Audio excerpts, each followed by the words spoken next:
గుంటూరు జిల్లా తురకపాలెం గ్రామంలో వరుసగా జరుగుతున్న మిస్టరీ మరణాలు స్థానికుల్లో తీవ్ర భయాన్ని కలిగించాయి. ఈ మరణాల మిస్టరీని ఛేదించేందుకు ఇప్పటికే ఎయిమ్స్, ఐసీఏఆర్, ఐసీఎంఆర్, ఎన్సీడీసీ, ఎన్హెచ్సీ బృందాలు గ్రామంలో పర్యటించి శాంపిల్స్ ని సేకరించాయి. ఇప్పుడు AP medical council, Indian medical association కూడా తురకపాలెంలో వైద్య శిబిరాల్ని పరిశీలించింది. ఈ నెల 17 వరకు తురకపాలెంలో వైద్య శిబిరం కొనసాగుతుంది అని చెప్పారు AP medical council chairman Srihari. CM ఆదేశాలతో ప్రజలకు అన్ని వైద్య పరీక్షలు చేశారని చెప్పారు. ఆర్ఎంపీలు ప్రాథమిక చికిత్స మాత్రమే చేయాలి, నిబంధనలకు విరుద్ధంగా వ్యవహరిస్తే కఠిన చర్యలు తప్పవు అంటూ హెచ్చరించారు. ఇప్పటికే ఆర్ఎంపీ చిట్టిబాబు క్లినిక్ ని సీజ్ చేశారు అధికారులు.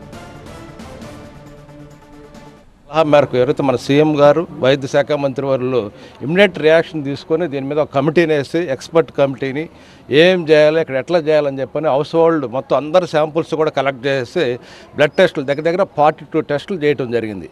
ఆ టెస్టుల ప్రకారం రిపోర్ట్లు ఎవరెవరికి ఏమున్నాయి, దగ్గర 25 డెత్లు జరిగింది. కానీ దాంట్లో ఎక్కువ మంది కూడా చనిపోయిన వాళ్ళు మెజారిటీ ఆఫ్ పీపుల్ 10 మంది దాకా ఇంట్లో చనిపోవడం జరిగింది.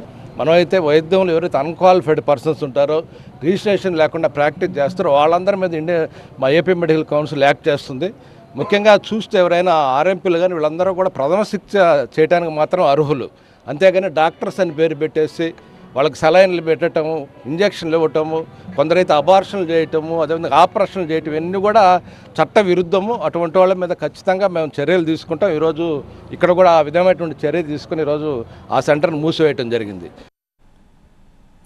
మెలియాయిడోసిస్ పై ఆందోళన చెందాల్సిన అవసరం లేదని చెప్తున్నారు ఐఎంఏ రాష్ట్ర అధ్యక్షుడు నందకిషోర్. కేసులు తగ్గుతున్నాయని, తురకపాలెం ప్రజలు భయపడాల్సిన అవసరం లేదని చెప్పారు. మెలిడియోసిస్ అనేది గత 10 సంవత్సరాలు 20 సంవత్సరాల నుంచి ఉంది.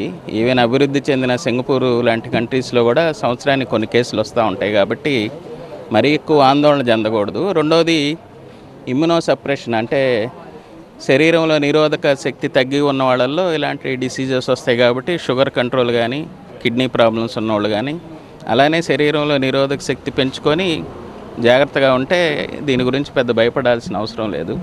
అలానే మీరు గమనించినట్లయితే మొదటి రోజు నుంచి ప్రభుత్వం, అలానే డిఎంహెచ్ఓ గారు అందరూ కలిసి చక్కగా ఈ ఇష్యూని బాగా డీల్ చేయటం వల్ల ఇవాళ యాక్టివ్గా ఉన్న కేసులు 2 ఉన్నాయి.